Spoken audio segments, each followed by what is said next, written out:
Hello and welcome back to Kaijuly.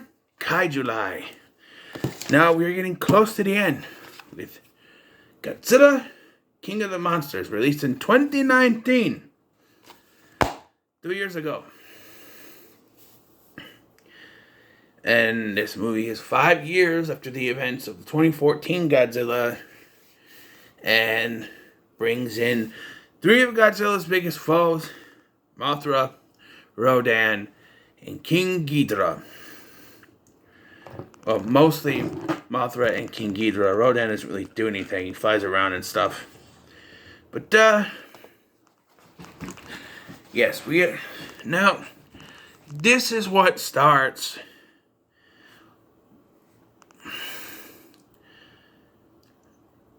one of the biggest problems I have with this is that there's no human character carryover, really, other than Serizawa and the lady whose name I do not know from the previous film. No other characters show up. We're introduced to the Russell family. Mark Russell, his ex-wife Emma, played by Kyle Chandler and Vera Farmiga, respectively. Their daughter Madison, played by Millie Bobby Brown. Now, they are the human characters we follow along with Serizawa, and there's a character played by Thomas Middleditch, and there's Bradley Whitford, Eric from Billy Madison. He's in this, and he says one of the most cringiest lines. When like, oh my God, he goes, Zilla. Oh my God, Zilla. I'm like, no. Even in the theater, I was like, no.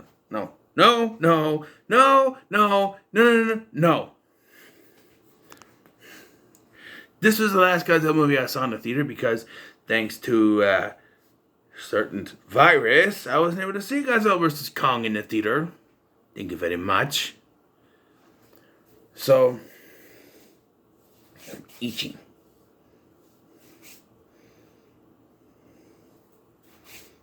Off me, piece of my couch. Anyway, so, yes, and so we established that there are other Titans on Earth somewhere. We have Madison and her mother, Vera Farmiga. They're living on a compound where Mothra is housed. And there's also other compounds around the world. There was one in Antarctica, I think it's Antarctica, which houses Ghidorah. And I like how they make Ghidorah not one of these actual Titans. He's from space. He landed millions of years ago. They call him Monster Zero at first. I like that. That's a nod back to the original film, There's also nods to other films, such as the original Godzilla King of the Monsters, where they use the oxygen destroyer. And then there's a nod to Godzilla vs. Destoroyah, when Godzilla is now at critical mass, and in this version there's actually a reason for it, whereas in Destoroyah, he's just going to explode. Here, it's because they dropped the nuke on him to repower him, and now he's on overload. In this version, he doesn't actually die. He explodes, killing Ghidorah. I like how they had this, they think he killed Ghidorah. Ghidorah pops back up. But here, you have this explosion. And it's a tease because you see one of Ghidorah's heads pop back up. And it's actually just in Godzilla's mouth. And then he, lifts it up and uses his atomic breath on it. It's really cool. And, all these monsters bow down to him. So he is the king of the monsters. Long live the king. But, yeah. Everything with the monsters, I have no problem with. All the fighting, all the destruction, even the way that there is a storm forming around Ghidorah. I like how that works. Except for one thing. So there's a part where Madison, there's this device called the Orca, which is able to summon monsters. So she uses it. in Boston at Fenway Park. And this is just a nitpick, but so what happens is the wind is blowing one way, right? And then when the storm comes, it stops and then starts blowing the other way. That's not how wind works. It doesn't just stop. It gradually turns. Haven't you seen Mary Poppins? It goes not. No, it goes. It moves over like that. It doesn't just stop. It's a nitpick, I know, but it bugged me. Because that's not how wind works. So the whole story with the Russell family is that during the 2014 attacks, their son Andrew, I think is his name, died because of those attacks. And so that leads to their divorce because Emma has a grudge and, what's his name? Mark just wants to move on. I get it. I understand that. He wants to move on. But there's this guy, Jonah, played by Charles Dance. And he is the main human villain. And he shows up when they get the orca to work, and he's going to use it to unleash, all the monsters. But only one at a time, at least that's what they say. But the problem is, and this is my first biggest problem, is that it turns out that Emma, Vera Farmiga's character, is in on it. And I feel like you didn't need to do that. Like, her and her daughter are taken hostage, but it turns out she's in on it. So, that's my biggest problem with this movie, is that you didn't need to have that kind of twist. You didn't need that. It's just like, no.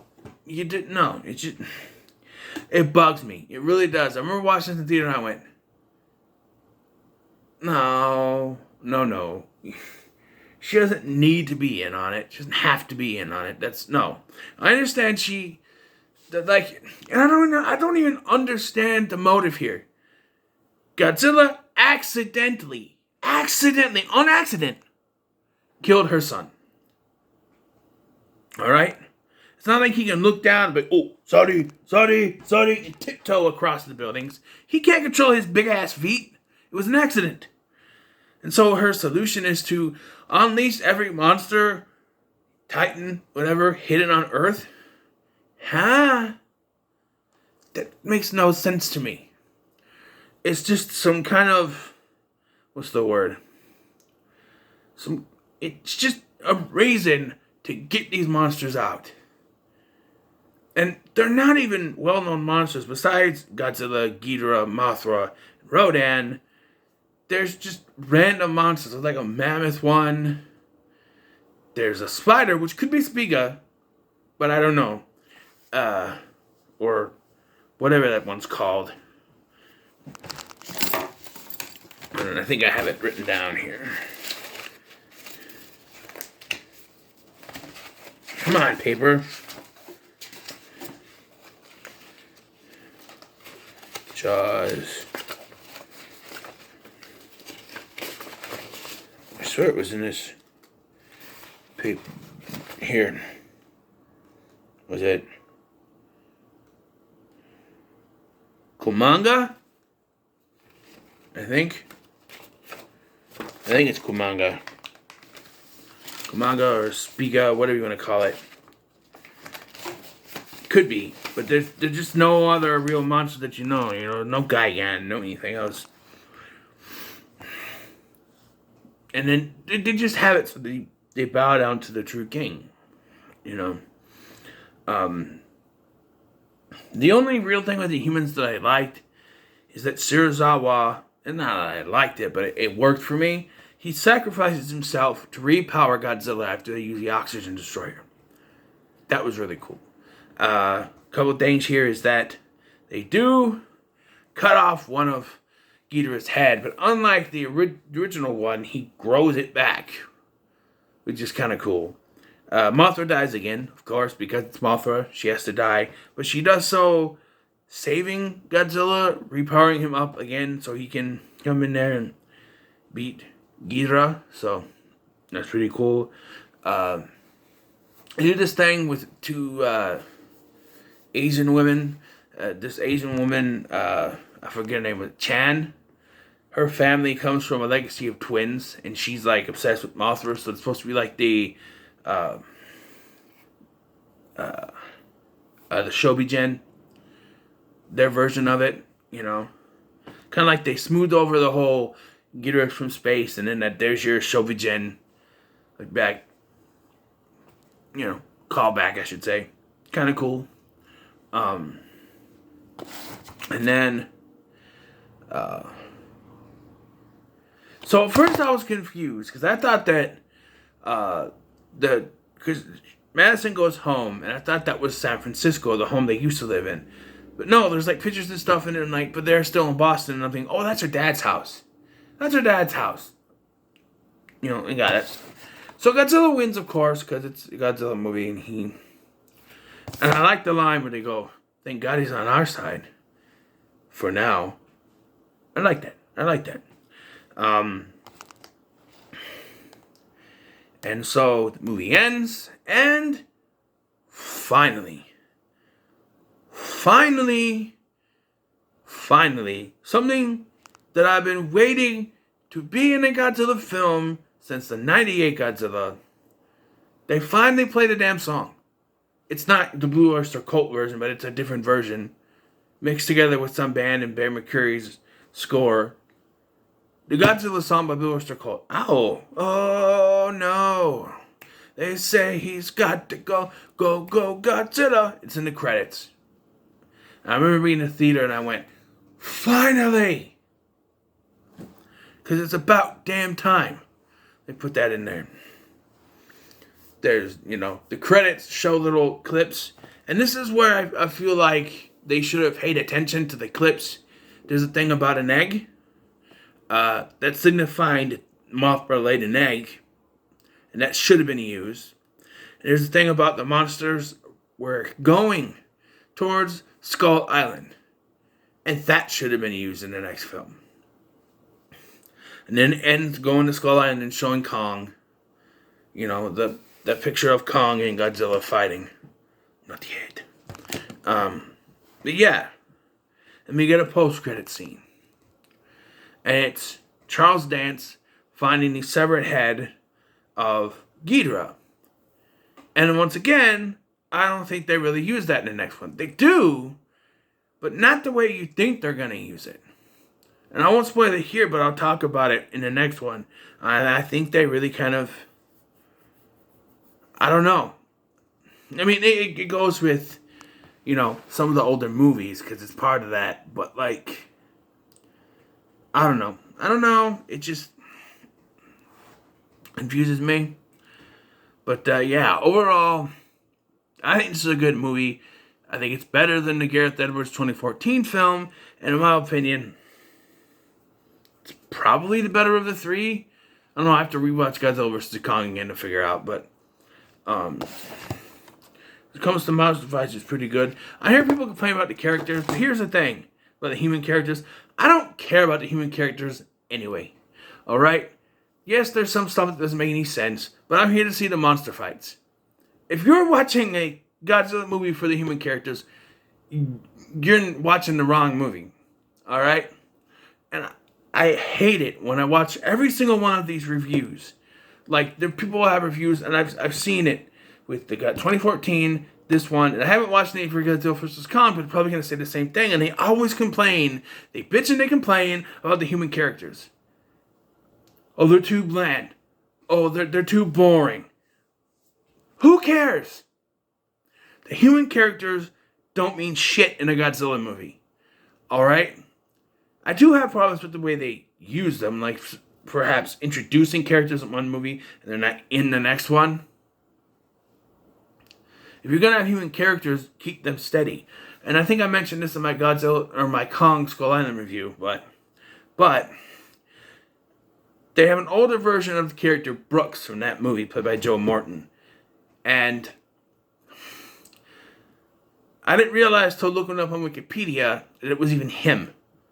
They said Brooks. I didn't know the guy's name. I don't care. Oh, by the way, Sally Martin Sally, whatever. The British lady who worked with Serizawa, she dies in this thanks to King Ghidorah. And the way they shot it, it's like it's supposed to mean something. I don't even know her damn name enough to care about her. I don't care about the human characters in this. Serizawa I did, because he has a connection to Gojira from the first one. And Serizawa is a name that goes through the Godzilla franchise. But, other than that, I don't really care about the human characters. Millie Bobby Brown, maybe a little bit. She's a little girl. You know, children. You know. She's the only Kenny I'll care about. But anyway, yeah, just like in the future, people who review Godzilla movies, stop bitching about the human characters, because that's not what you're supposed to watch the Godzilla movie for. Alright? Yes, they're not written well. Who cares? It's not about that. It's about the monster fights, right? Yes, the human motivations in this movie are bullshit. It's just a reason for them to get the monsters out and fighting. I understand that. But once you understand that, I don't care. I want to see monster fights, right? And that's what I got with this. And that's fine. So let me know in the comments below what your thoughts on Godzilla King of the Monsters is. I got one more. And I'm done with this month, right? Next will be Godzilla versus Kong. Not yet, but almost.